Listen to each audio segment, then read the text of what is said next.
この番組はご覧のスポンサーの提供でお送りします。Alrighty, welcome everyone. I'm Teeaboo. It is Friday, and that means it is time for Princess Choo-Choo. We are on episode 6, which is terrible, and it's definitely not working. It's going to work a whole lot worse next week when we get to 7. Regardless, we're here for Princess Choo-Choo. Last week's episode was interesting. It was, let's say, obsessed, or at least deeply interested in a couple of particular heavily symbolic-y sort of things like light and darkness and happiness and the generalities of emotion and knowledge and understanding and the lack thereof, which we might just call ignorance.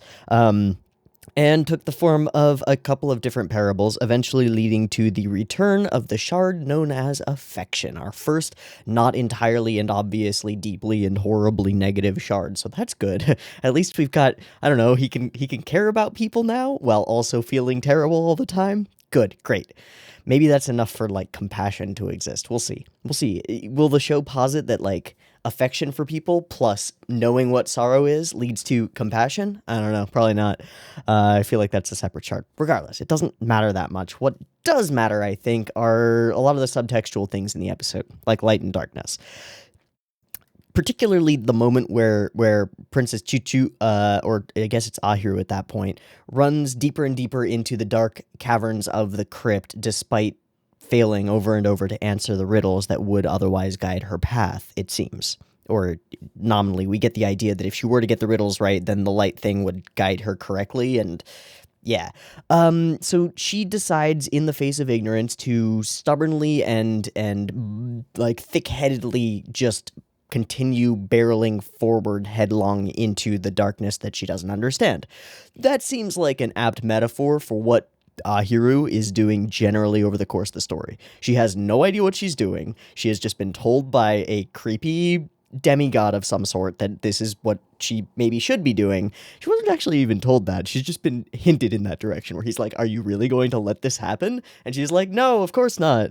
I will immediately bend to your whim. No worries." But yeah, she's continuing to barrel headlong into the dusty crypt, if you want to call it that, of lack of understanding and lots of different paths that are available to her. She has made the distinctive choice to go and continue gathering shards of Muto's heart, despite not knowing what that's going to result in. And in our episode, that works out okay. In our real story overall, I don't know that that's going to work out okay. So I don't know how important this parable thing that we got in the last episode really is. But it was interesting regardless, and I'm sure that it'll have something to do with what's to come. We'll see. So, what's next? I don't know. We're in Princess Choo-Choo land. It's episode 6. I have no fucking clue what's going to happen now. It could be anything. It could be anything from another allegorical story around a single heart shard built around either like a recognizable fairy tale or an unrecognizable set of nostalgic-y things that still make sense to us. Or it could be deeper investigation into Fakir and Rue and all of that shit. We had a pretty distinctly couple of Rue-focused episodes recently. I would love for either that focus to result in something, like some kind of conclusion that we can draw about her as a character or as a person or as an element of this story or something, because at the moment I have no idea who she is or what she's about. I would also love for some of that attention to be turned toward Fakir, since we did run into him a couple of times in the previous episode, and I believe that while he didn't express, like, understanding what was going on, I think we probably showed enough stuff to him that he could start putting pieces together and figuring out what Ahiru is up to. But I don't know. I feel like there was enough there in their little door conversation for him to have just solidly figured it out. He didn't quite get it in that moment because I think he was just kind of enraged and freaking out a little, but he has the information that he would need to figure out that she's the one giving heart shards back to Muto. And that could be real interesting and real problematic because we've seen what happens when Fakir gets real mad, and it's bad. It's bad. But hey, maybe it would just, like, prompt him to actually explain his bullshit, and then we wouldn't have to deal with knowing that Fakir's got some bullshit going on that we don't understand yet. Regardless, this is all sort of broad scope things that probably won't have anything to do with the upcoming episode. I really do expect the thing of the two things that I mentioned, I expect the more previous of those things, the former, not the latter. I would expect one single story based off of a recognizable-ish fairy tale. We'll see. Okay, I think that's all. That's it. I'm gonna try and keep this pre-discussion relatively short. Let's dive into episode 6 of Choo and see what we have to talk about in this one. All right, I've got the episode up and ready to go. Kuchirukia, subs, Japanese, all that jazz. 2 versions, picture-in-picture version available in the description. Timer-based version on YouTube. Beep beep timer. Let's go.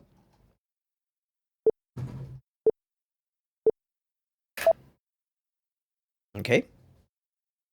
Put a princess into... Is that Sleeping Beauty? Is that... That's Sleeping Beauty. Okay. I'm gonna have to look up the original Sleeping Beauty after this.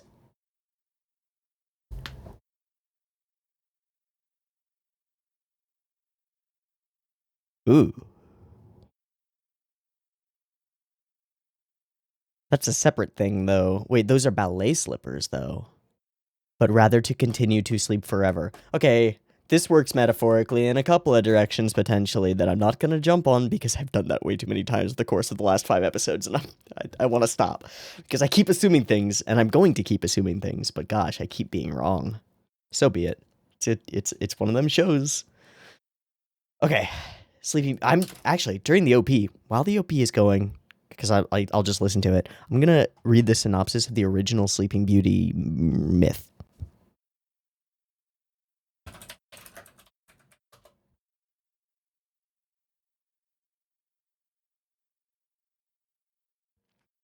By Charles Perrault.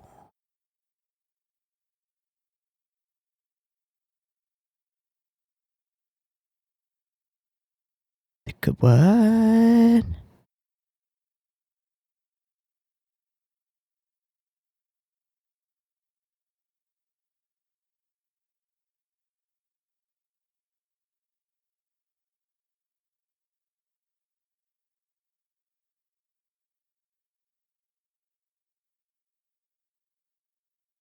What, a dude finds her and impregnates her in her sleep?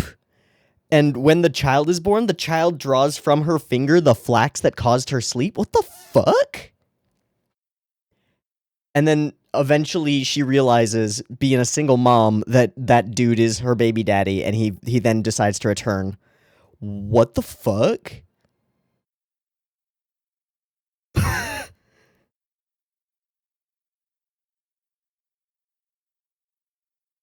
That's horrifying. This is a horrifying story. All right, well, we'll see if that grants me any context. It probably won't.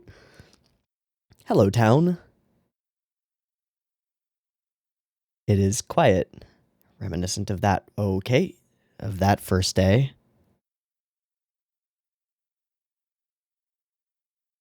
I don't know, dude. What do you think of him? Uh-huh. You feel affection.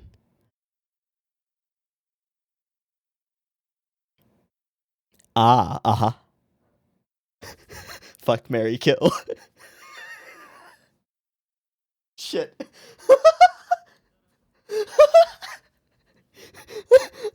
I'm sorry.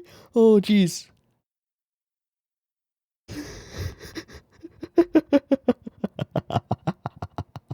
Fuck, marry, kill. I'm sorry. Oh, no. I lost it in the first minute.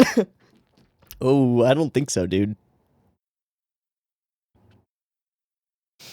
Mm-hmm. Also, why was that light? I guess it was just a flickering candle. Oh, it was a candle. She took it back with her. Whoa. You're gonna fall out. You're gonna fall out that window, dude. To Trig, you're gonna fall. You're gonna Disney fall, dude. You're gonna Wile E. Coyote fall. Uh-huh. Oh, but being a duck can... Never mind, I guess it's not that useful. Oh. Is that the duo?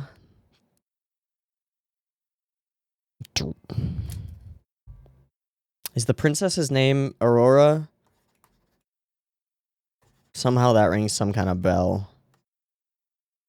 In, Sleeping Beauty. Wait, they're doing the play of Sleeping Beauty? Cool. I really like her character design. Not sure about the eyes yet.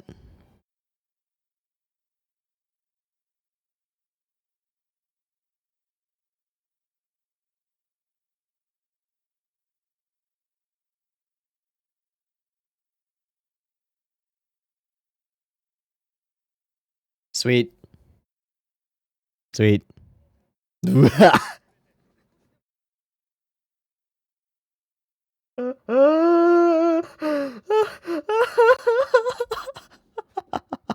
Oh, hi, Mirror.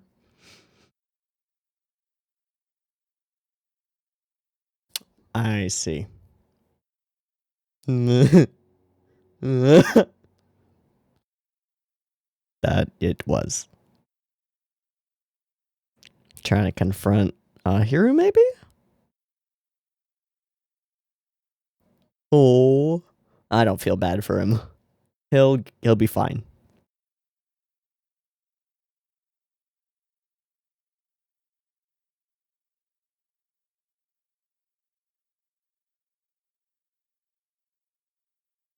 Oh my gosh. What was that?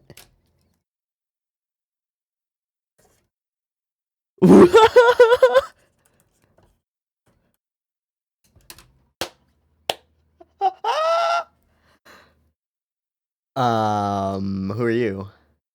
Oh, it's the lady person. Wow, wow.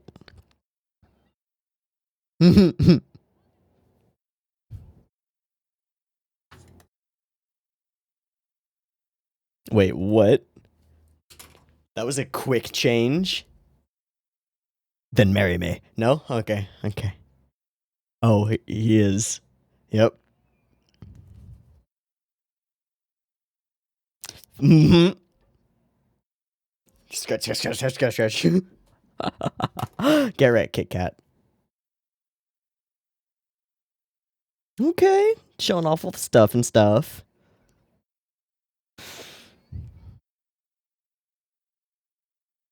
Oh. Lights up down. Wait, that's not... Yeah, okay. What?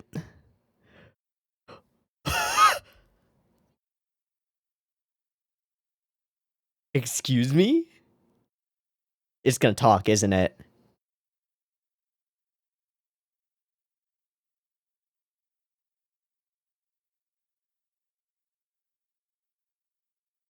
Was not before. Uh-huh. Uh-huh. They're travelers. We've never met travelers. They changed as they entered our city.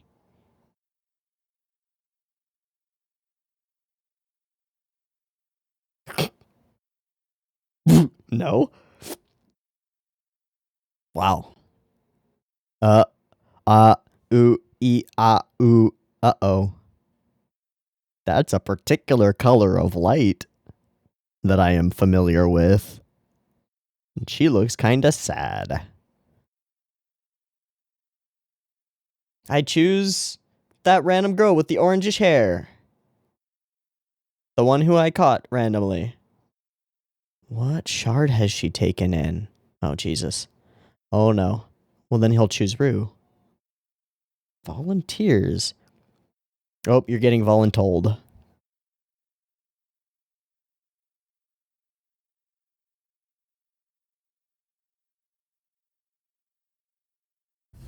Uh-huh. Uh-huh. What?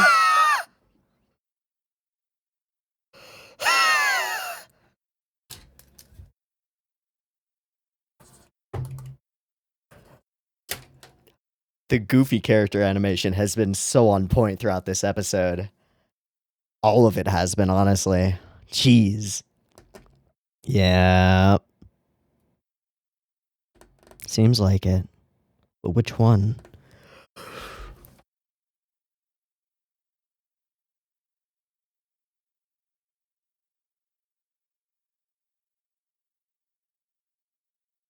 What now?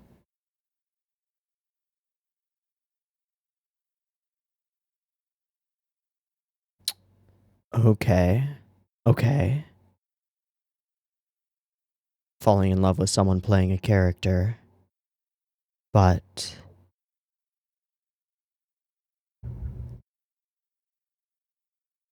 inadequacy?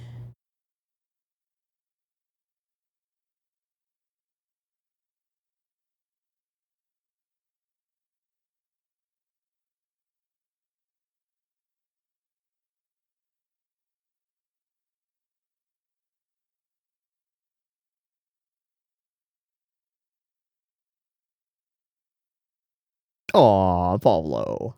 They're cute. And she's hiding something from him, of course. Rough.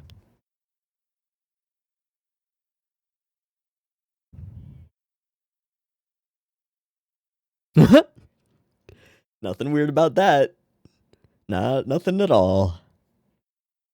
Well, no, but she's nervous for some reason. Aw, he's a good boy. What a good boy. Hello, not so good boy. Uh-huh. We'll see how that changes. Hi, Adel. Are you selling gems? What the fuck?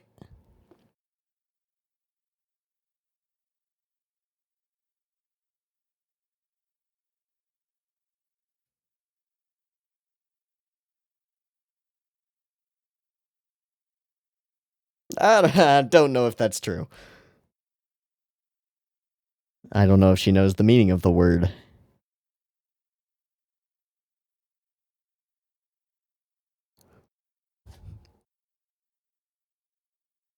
Oh boy. Straight into the darkness, baby. Straight into the darkness. Oh, I don't know.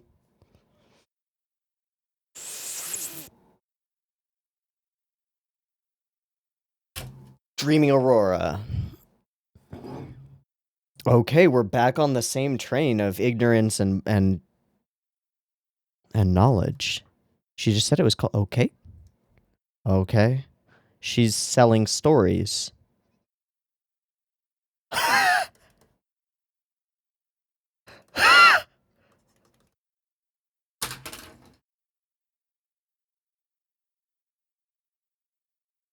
Crystallizations of storytelling. Oh.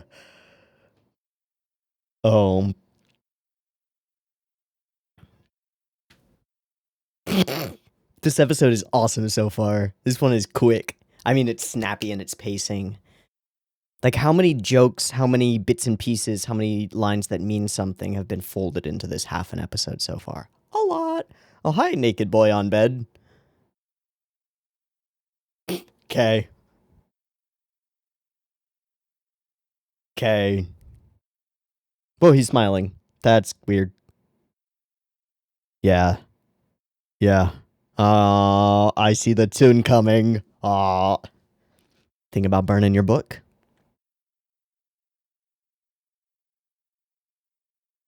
I think you'll both get a chance. Just won't be the way you think.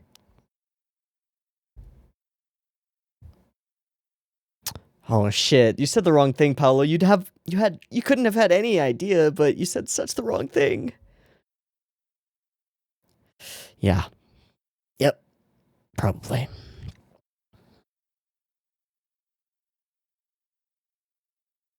Someone with a dream.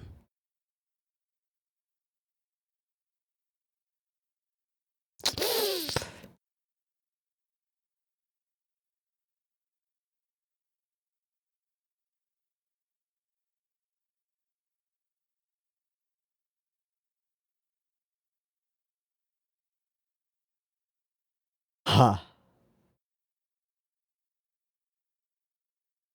Oh fuck, it's so intertwined.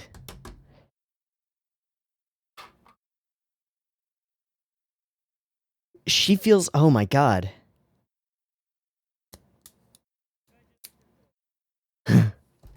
Fastest boy.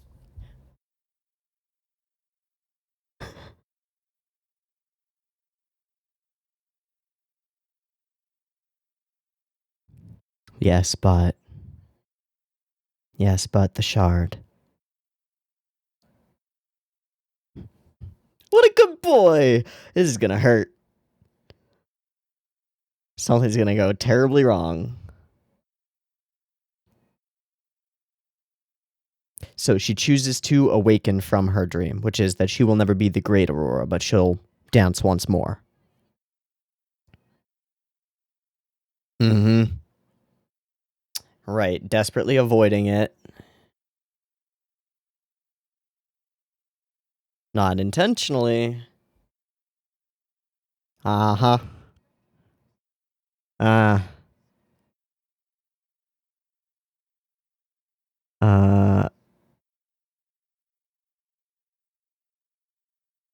Hello, eel bro. Can I have Ahiru? Oh my god. Not about that.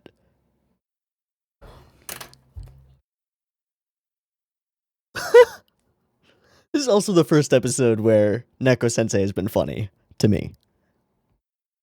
What it? What was that?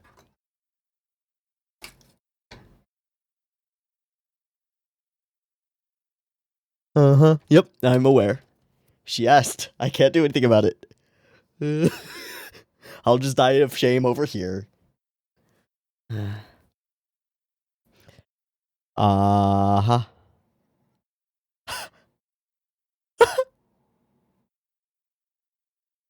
She wants to see if he'll react the same way. Oh, what? No, I'm even more intrigued by that. Oh, she sucks. Hi, Zappy boy. You gonna overload the system? Expert opinion gauge.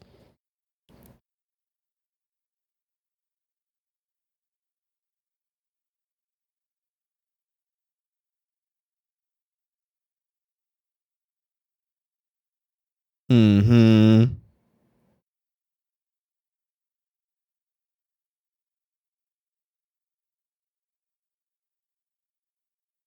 Aha! Aha!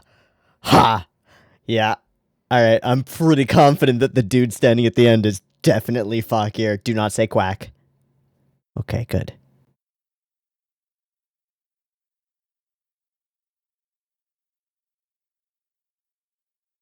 Huh. Catching herself in position. Interesting. Hello, Shardy Hardy.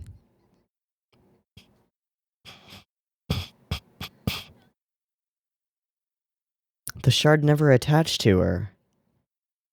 Paolo fixed it before the shard could get there, didn't it? Didn't he? Yeah, that's why you gotta go. That's the wrong way, but that's okay. Bye. Hi. Oh, shit. It is. Well, is it a shard that is fear or nervousness? Something akin to that? It seems to be.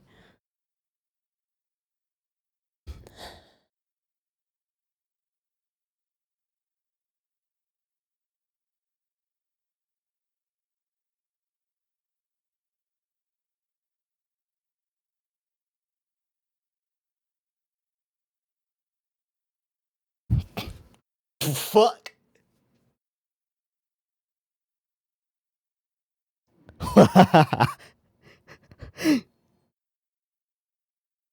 That is horrifying.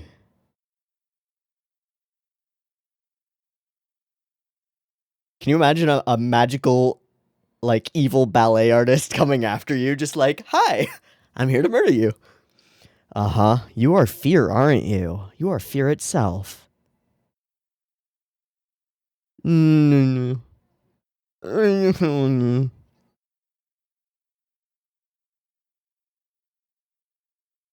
Reaching out, and...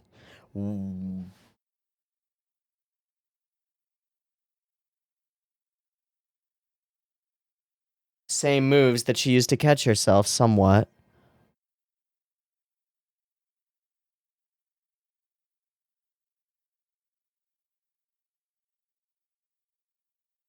That's very different. That's very different. I don't know what to think about that. Oh, here, have fear. How do you feel toward Fakir? How do you feel toward Fakir? Terrified. How do you feel toward this entire world? Terrified. Hard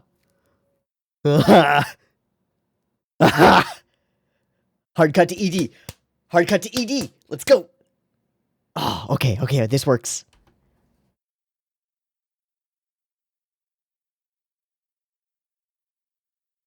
She realizes for the first time that she has to question herself. And yet... You... No, what?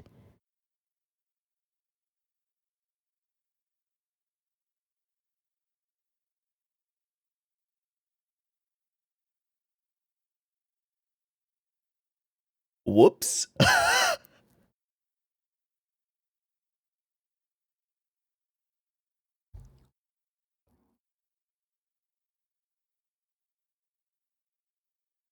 Fuck you, Drosselmeyer.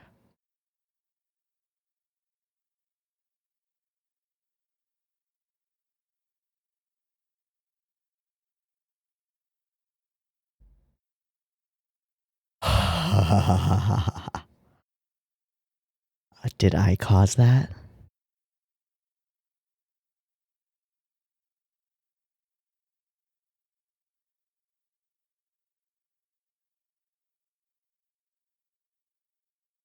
Maybe. That is a very good question.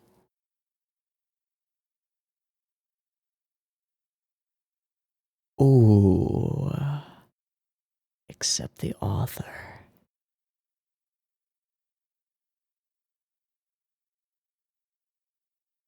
Haha! I'm excited. Shit went wrong. I'm so excited because stuff went wrong. That's great. That's fantastic. I'm sorry for acting that way. I know that people get, like, they get weird when I'm more pleased by, when I pull a Drosselmeyer, when I'm more pleased by, like, the way that the story is progressing than the actual events of the story. Like, people got all up in my ass about certain stuff in Vinland Saga about it, where I was happy about a character's death because I thought it was really well done and good for the story. It's like, yeah. Anyway, this is great. This is great. And this episode is a massive turning point, isn't it? Because everything's different about this one. It's not the embodiment of the story itself. It almost becomes that, but then doesn't.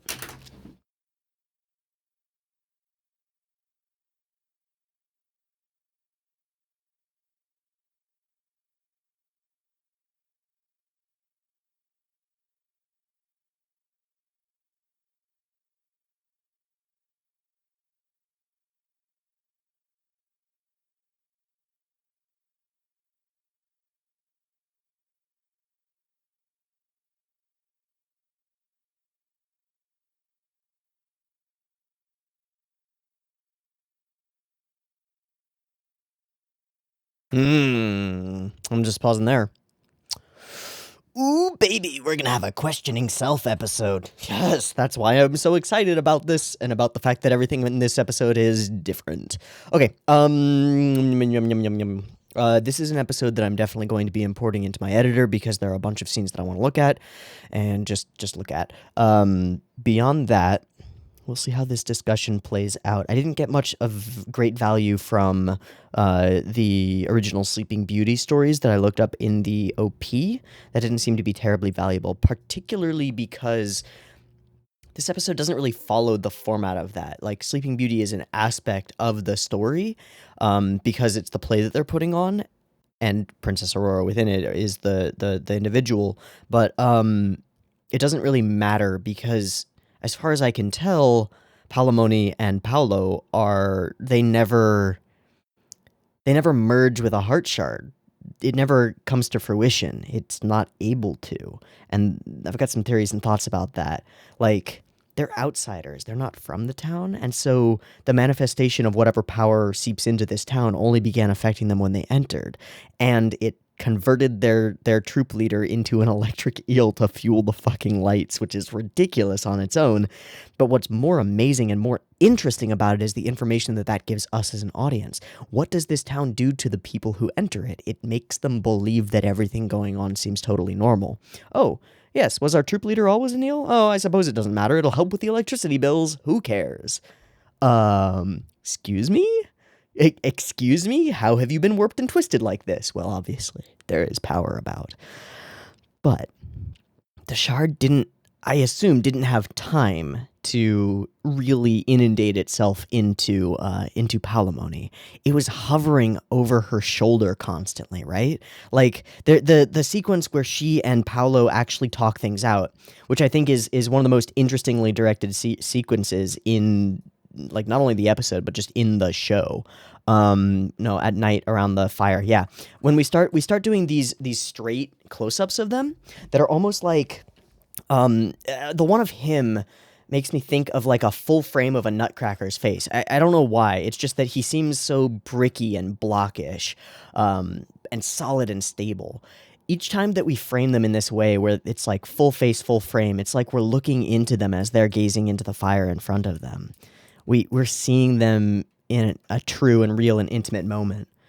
But the feeling that I get from this framing, from this scene in particular, and from some of the others where the Muto shard just stands behind her in the corner, is that it's waiting, that it's looking over her shoulder, waiting for the slight wound, the little bit of blood in the water that it senses, that it smells, the little bit of fear to blossom into true, like, reluctance and uncertainty and genuine fear of not being good enough or whatever, right?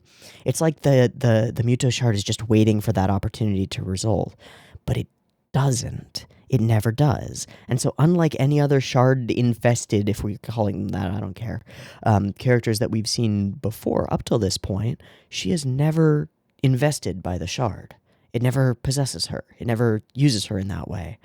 And I think the position is because she has someone who loves her, Paolo, someone who steps in each time that it's standing over her shoulder and is like, "Hey, let's go make dinner. Hey, let's go do something. Hey, I came up with a program for you. We'll make an awesome thing for you and Aurora. Hey, let's talk about our serious problems and actually work through them like a good couple, like a serious relationship. This is how husband and wife should be." And it works. The heart shard never invests itself in her. And eventually she does go and dance it out a bit. And the heart shard seems to start leaving on its own. Before Ahiru starts chasing after it sincerely. Huh. That's pretty interesting to me. Now, beyond that, there's the layer of how does dreaming Aurora and the Sleeping Beauty side of the play fit into our story? Well, Palamoni herself, she sees herself as someone who is stuck in a dream, someone who has stayed asleep and has been unable to wake to general responsibilities in normal life because she has been dreaming so desperately of becoming Sleeping Beauty upon the stage, becoming the person that she saw when she was young, someone who she idolized, a position that she wanted to fill. But she's realized over time in a mature and understandable way that she doesn't have the innate talent to really be the best. And that's what she wanted, and so she has to wake up from the dream. But then on the other hand, Muto is within a dream of his own, and by awakening him, we are hurting him. Now we know that for certain. Like, perhaps it's not, he doesn't have enough shards within him to actually be able to reconcile his pain and fear at the moment, which is part of the problem with handing him all of those horrible shards, and then here, have affection, and then here, have the like, most universal and greatest, most impactful, and most, like, life-changing of human emotions, I would say, fear. The one that's ever present and is, like, half of what gives us motivation in general. Fear and, carrot and stick, right? Not sure that was the best decision, but hey, we didn't really decide which shards to find when. Regardless, that's very interesting. And then there's Adel's thing. I didn't know you sold gems, Adel. Well, she doesn't. They're not gems, they're stories. Or elements of stories. Gemstones of truth, pearls of wisdom, you could say? Okay, The name of this gem is dream, and then we get a bunch of other ones. Between a person who continues to dream and a person who's awoken from a dream, who is happier? It depends on the dream, and it depends on what reality is like for that person, right? A very happy, wonderful person, wealthy enough to be stable, whatever, might be having a horrible nightmare and might be very pleased to be awakened from their dream. A wretch, an orphan on the streets, starving, could be having a beautiful dream of festivities and feasts and warmth and the comfort of the home that they no longer have. And if they were awakened from their dream, they might not be very happy about it. It's not an answerable question, not universally. You have to know the person. You have to know the dream. And so, again, this indicts what Ahiru is doing, whether she knows it or not, and that's okay. Like, she's not an immoral character, she's a naive character, and that means that she can be broken. And that's what's about to happen, I'm sure. We're heading in the distinct direction that TV tropes would call leading up to a break the cutie moment. Ahiru has been a prototypical cutie, or a kind of a Genki girl. She's a goober, she's naive, she's happy to help, she is desperate to help, she wants to assist the world, she wants to give Muto his heart back because it seems like it's the right thing to do.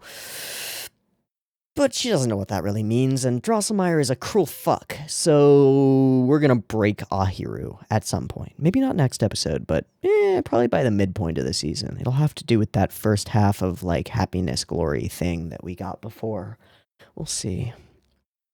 But when you do a break the cutie, you have one of these characters and you build them up, and then you demonstrate to them that, like, something about their worldview is absolutely like not right, and that person shatters. And then they can rebuild themselves, which is what I would expect and hope for from Ahiru. Something beyond I'm just a duck, right, is a possibility. Something beyond that. Something like I have an influence and I have the ability to make choices. That makes me more than a duck. We'll see. We'll see. Anyway, continuing with Adel. Yada yada. And she misses it completely, right? I wonder. What is this one called? Hope. And this one? Adventure. Mystery, all elements of stories. That one is author's convenience. Weird name for a stone, isn't it? So Adel is, and she's not really selling them because nobody's buying them. She's showing off her wares, what she carries with her. And what she carries with her are crystallizations of elements of stories. Hope, dreams, honor. You know, or whatever. At author's convenience, of course, right? Plot holes. Deus Ex Machina. Ooh, speaking of which, somebody had a really good thought in my Discord. I think it was yesterday, and I forget who it was, but somebody was like, hey, so Drosselmeyer is like a demigod dude who lives within like a giant mechanical clock tower. Does that make him Deus Ex Machina? The god in the machine? And the answer is kind of yes, it does, actually. I think that's an apt analogy, and I think that might be intentional, so that's pretty cool. Anyway, the author's convenience. Fuck. That's so weird, man. So weird. Okay. Now, beyond all the fascinating, and I do desperately mean that they are fascinating elements of this story part of this episode, like, it's completely different. The Heartshard doesn't bond with Palamoni. It seems that the love of her life in Paolo, who strikes me as just the goodest of boys, and yo, women out there, find you a husband who treats you like that dude treats his wife, because good shit, man. Good shit. Actually, just in general, if you're looking for a significant other, someone who's like kind to you like that is probably a good bet. Good place to start. But despite all of those things, I think one of the more standout things about this episode in general was the sheer amount of fun and goofy character animation and, like, visual gags and sense for humor. This is an episode where just this conversation with the stepsisters is utterly insane, because we've got these, like, multi-layered movements, and then we've got camera movements within, and then the faces are doing three-dimensionally stuff all throughout. It's crazy. It's kind of amazing, honestly. And then there's like the gag where she like worms her way across the floor trying to sneak in, and that's super cute. The gag where she falls out of the window is solid. There are just a ton. Or the moment where she like freaks out and then sprints and runs away from being called up on stage to actually perform. Awesome. And beyond that, this is one of the only episodes so far where I have not found Neko Sensei to be extremely annoying. I've found him to be all right and kind of funny at least. So that was good. Maybe it's just because his affections were directed in a direction that's like he's obviously going to get shut down, and maybe I just enjoy watching him get shut down. But hey, I will withhold judgment for the moment. But yeah, the character animation and just sense for goofies and gaggies throughout this episode is really good. And then that tied in with the genuinely strongly emotional ending to the episode just makes me wonder who's in charge here, because somebody's in charge and they know what the fuck they're doing, and I'd like to know who that might be. So what I'm going to do is I'm going to do two things in an order. The first thing that I'm going to do is I'm going to, well, actually, no. The first thing I'm going to do is I'm going to start the process of opening this in my editor so that we can go through the episode. While that's occurring, because it takes a while for the editor to come up, I'm going to go through the ANN and stuff and just talk through anything that I find that's interesting. Cool? Cool. So there will be a lot of little cuts through here, but that should be fun. Okay? Okay. See ya in a minute. Okay. The first thing of note is that this episode was the first of our episodes that was written, script-wise, by Takuya Sato. Takuya Sato is listed as a director beyond anything, and I am wondering who he is and what he has directed, so I will let you know as soon as I find out. Armitage, Frag Time, Girls Beyond the Wasteland,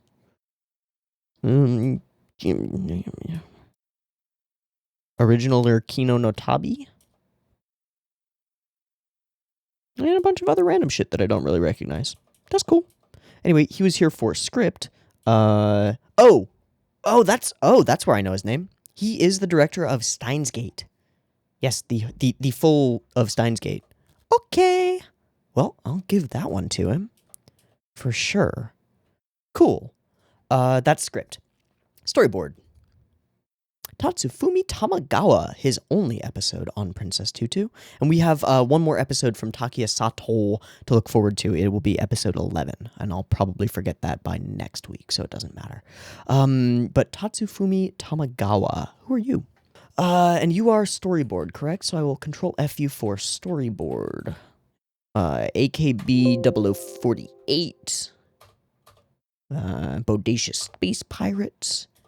The 2018 Captain Tsubasa, some episodes of Casher and Sins. Some of you will get a kick out of this. Storyboard for 3 episodes of Croissant. If you haven't heard of Croissant, you should. You shouldn't. It's pretty shitty, but it's very fun in how terrible it is. Okay.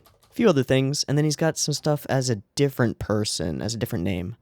Tatsufumi Tamagawa, or also Tatsufumi Ito.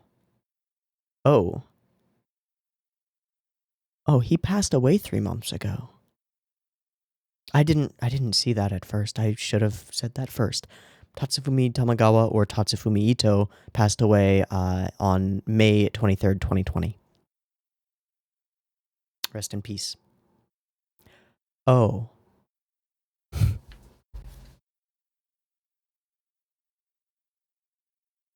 That's why. I didn't really put it together in my brain space, but reason being that Tatsufumi Tamagawa is not the name that I'm familiar with this man under. It is Tatsufumi Ito, who I thought sounded a little bit more familiar. He directed the first season of Symphogear. And G. Well, no, he only did some key animation on G, but he directed the first season of Symphogear. Rest in peace, my friend. You gave me something that I enjoy more than almost anything else in the world, so I appreciate that. Go watch Symphogear. If you're listening to this, it's worth it. Okay. This is still in progress. Cool. Episode director now. Episode 6. It's Ito as well. It's Tatsufumi Tamagawa. Okay, and we're going to have a lot more episodes directed by him to look forward to. Although he only storyboarded episode 6, he directs episodes 6, 9, 16, 20, and 23. So some influence over the whole thing. That's cool. And then I am intrigued by who might be the animation director because, I don't know, the animation in this one was really good.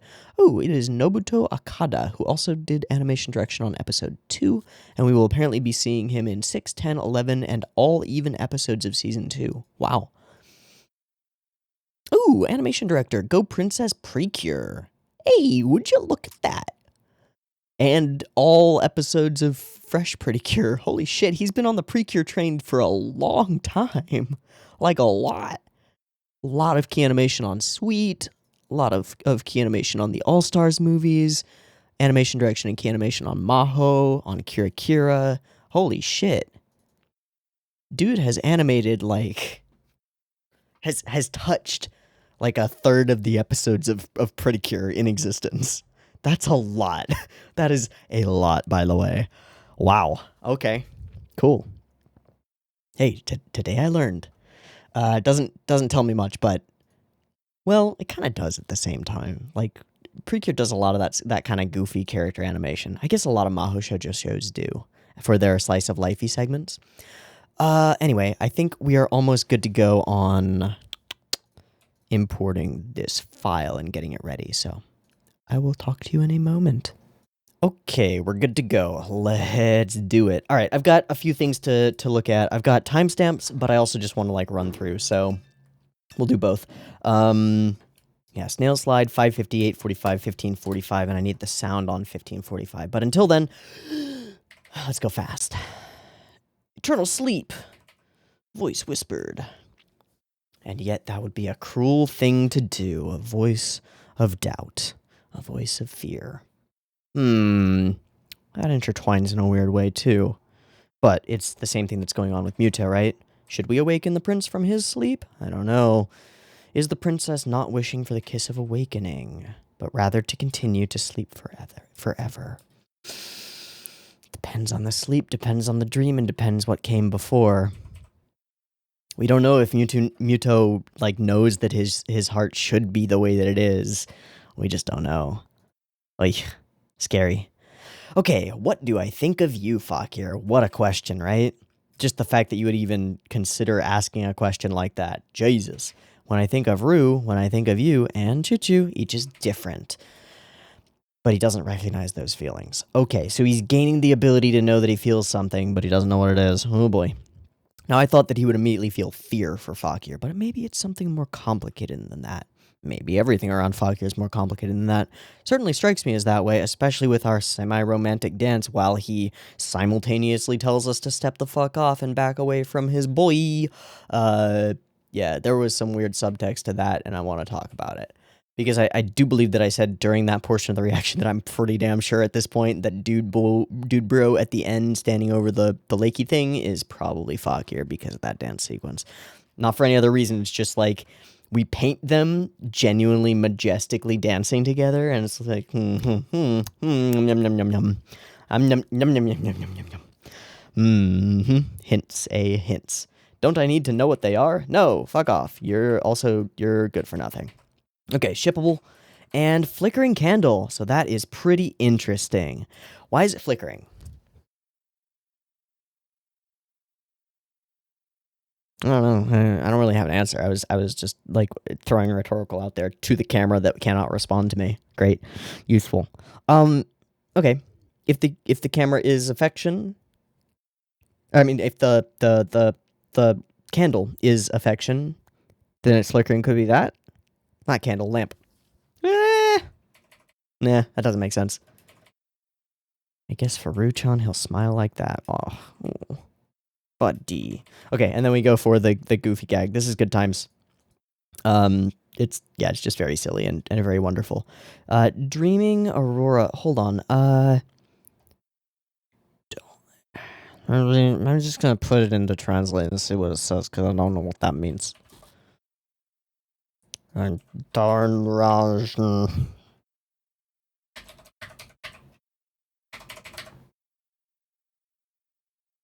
Sleeping Beauty prologue.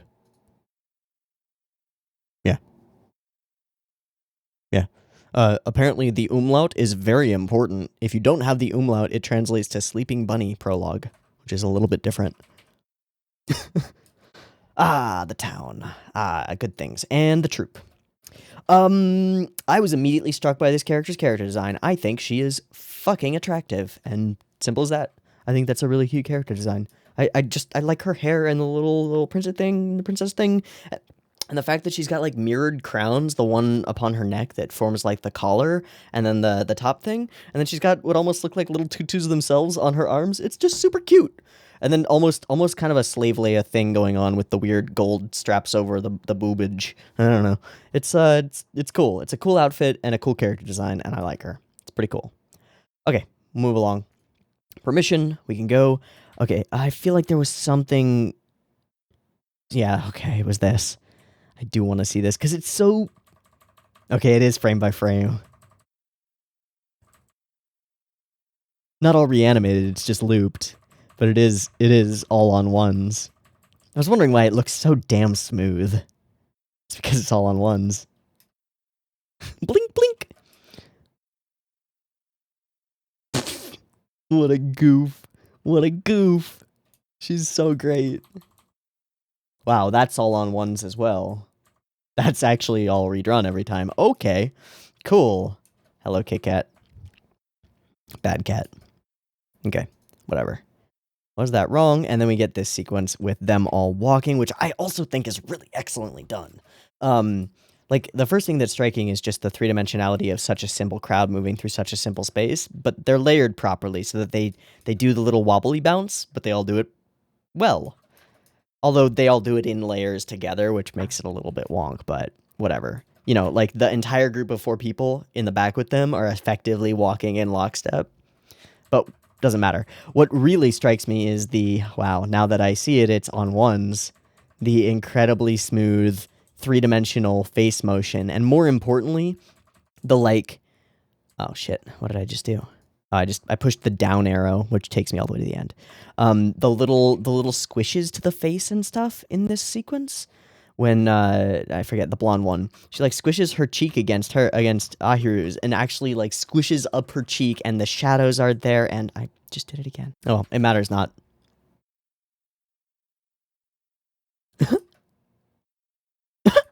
It's such a cute sequence. That's amazing. And then the way that it's so utterly expressive. Like, she insta blushes here. Just the way that she goes through these emotions. She's freaking out. She bursts free of their hands, down, up and open, and very duck-like. Her eyes open wider, stare at the camera, finally make contact, then she instantly blushes to the next frame. And then her eyes get smaller, and her irises get huge. Right? All of it together is like, what? Into focus. And shock. And then away she goes, backward. Such a goof. And then caught by a princess. Okay, and Kit Kat being a Kit Kat, alright. And then he's an electric eel, which is not normal. Fakir is thinking things, colors of things, brownie points for you. Oh god, freakouts. Wait.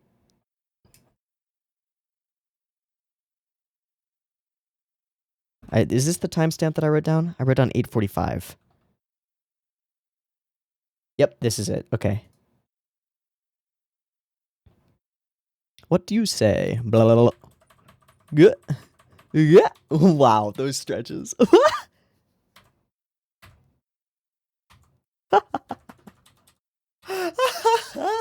Amazing. I can't do it. It's possible. It's impossible. Wonderful. And the way she springs up. Clung, clung, clung. I love how the sound effects are all timed in with it as well. Let's bring that back in for a sec.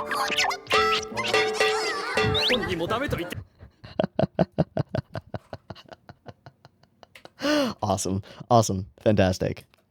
Okay, we'll move it along. We learn the backstory. dancing the part of Princess Aurora all this time, but my dream won't come true. And that's okay. You don't have to necessarily give into fear, right? And uncertainty. You can be certain about this isn't going to work for that much longer, and that's okay.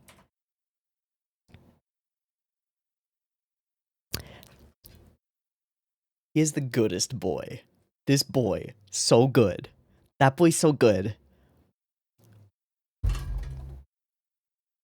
He's the prince that she's always been waiting for, right? Not to awaken her from her dream, but to tell her it's okay to stay in it if she wants to. And that he'll be there for her either way, right? That's what I'm getting from it. I don't know. I feel like that's what it is, though. Like, Palomina, whatever her name is. It doesn't matter at this point. Princess girl. She's Sleeping Beauty right now. She's someone who's dedicated her life to a dream and is now reaching the point in her life, her age, whatever. We don't get that much detail on it, but we can extrapolate if we want to. She doesn't seem like a terribly young woman. She doesn't seem like she's 19. She seems like she's maybe 27, 30. Who knows, right? Maybe this isn't the path for her anymore. Maybe this isn't what she wants to be doing. Maybe she knows that she's not good enough, and maybe she knows that she won't be. And so it's okay for her to wake up from her lovely dream if she chooses to. Not because she's afraid, but because she knows it. And so she comes to the conclusion with him that she'll dance one last time. Her last round, you know? That's super dope. That's super dope. Okay, we talked about some gems. Some weird shit, man. We get more expressions of absolutely, I will do this regardless of anything. I'm gonna do this completely. Don't make me question any of it. Yeah, this is, yeah, she immediately, her takeaway from it is this. Ignored. Ba. I got it. Reinvigorated. Belief in myself. I'm an idiot. And yeah, running into the cart immediately as she's losing sight of where she's going, you might say. Chasing after the swallow in front of her. Nothing symbolic about that. Okay, I can go, and he's like, yeah, thank you, and like, he goes, baka. It's not like I like wanted to do something nice for you or anything. So we're seeing some more hints and shreds and, let's say, shards of humanity within Fakir. Good. Very good. And then we turn here. The subtext is that she's considering tossing the book away. Tossing it into the flames. I think that that's what it is. I'm not sure. And then Best Boy. He's so good. A mysterious charm that she just had innately. Now, that's not the right thing to say because, you know, that mysterious talent that she just has innately is that thing that your wife currently feels like she's missing. So, but anyway, the conversation works out. Pursuing a wonderful dream and probably also in love. Two separate things. How can you tell? Because she's like you.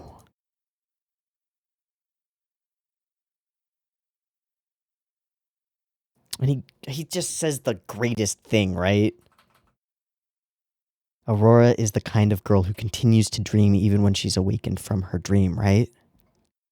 And you're losing the ability to dream now. You can dream, even if it's not this one. You just have to wake up from one to start on another. There's nothing stopping you. Be that woman who I love, who dreams. This dream doesn't matter to me. It's you that I care about. You're the princess, right? It's the goodest boy! Ah, shit, I hit the button again. Such a good boy.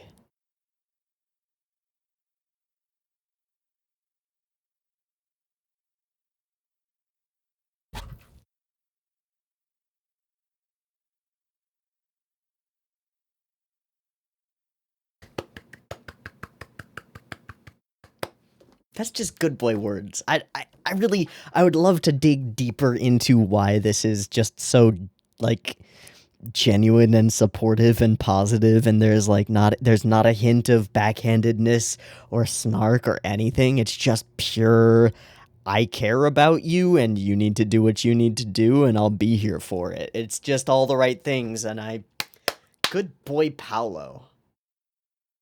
The goodest boy. All right, whatever. Anyway, let's move along. Let's keep this moving. Yes, and your best, Aurora. Right, so I'll dance my final turn as Aurora in this town. So she does... I wanted to make sure that line was there, because otherwise I might have misinterpreted the entire ending of the thing. I think it is. I think that's the exact thing. She has chosen that she will wake up from her current dream, but she will do it in splendor by dancing Aurora one more time and doing it well. Right? Yeah, okay. Good. Solid. Love it. Yes, and your best, Aurora. And the prince's shard walks away. Held at bay, perhaps, by her decision-making and her... gained certainty? Right, and then the smiles and stuff. This whole thing. Oh yeah, this is where we get that noise from him, which I thought was very funny. I think it was right here.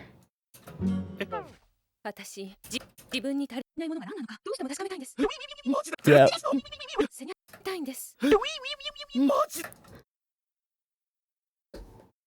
That really is a person going to wee wee wee wee wee wee, isn't it? I don't know how else you would do it.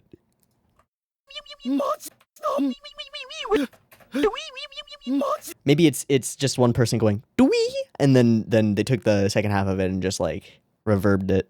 Wee wee wee wee wee. It's a great sound effect. It's super funky. Okay, anyway, yeah, are you serious? Are you serious? I don't want to do that. But she wants him to dance with her. She wants Muto to dance with her, right?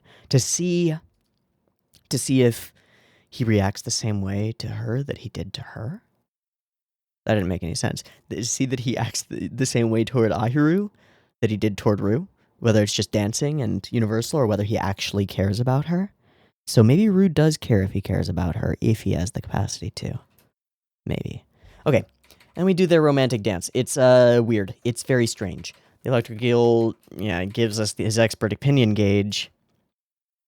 And Fakir very clearly takes the lead in a way that seems to be intended to put Ahiru off her balance. He strikes me as a more experienced dancer who's not only leading, but leading in a way that's like forceful. Like, I could let you fall right now. I'm forcing you into this position. Follow my orders. God damn it. Fucking stop fucking up with everything. God, stupid. Okay. You're an eyesore. Drops her, and she catches herself.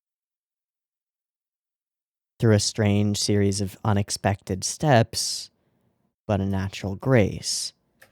She lacks much, but there's something to it. Okay, and then away we go. And now the heart shard is running away. Why would it do that? I wonder. Maybe we shouldn't chase it. Oh, no, we chased it. I don't want to. Well, you have to. No, this is very quite sensible because it's fear, right? But when you corner someone, put their back against a wall, sometimes they lash out. This is the first heart shard that has shown any kind of autonomy like that. And it pulls the sword. Are the swords themselves linked to the heart somehow? Does that matter? I don't know. Maybe that's just an Utena thought that's leaking in. Yeah, it works. Works either way. But he tries to fight back. Whoa. Does not want it. She rushes forward and catches the blade. Catches the pommel, I should say. She catches the hilt. And the sword, we see that it almost touches her, but doesn't. And then within her grasp, he dissolves into a shard once more. And returned to Muto, he becomes racked with terror. And when asked what it is he fears, she gets to overhear, "I am afraid of Princess Tutu." And now, why was he crying? What have I been doing? Is this right? Should I take the word of creepy nutcracker god? maybe I shouldn't take the word of creepy nutcracker god. Maybe I should start figuring out what the hell is going on before I start throwing more mythical, inexplicable shards of glowiness toward this boy who seems not that okay. Somewhat unstable a little bit. I don't know, maybe. And then there's this line. This is how the story progresses.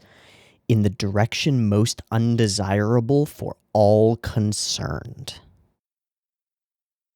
This is different from Drosselmeyer.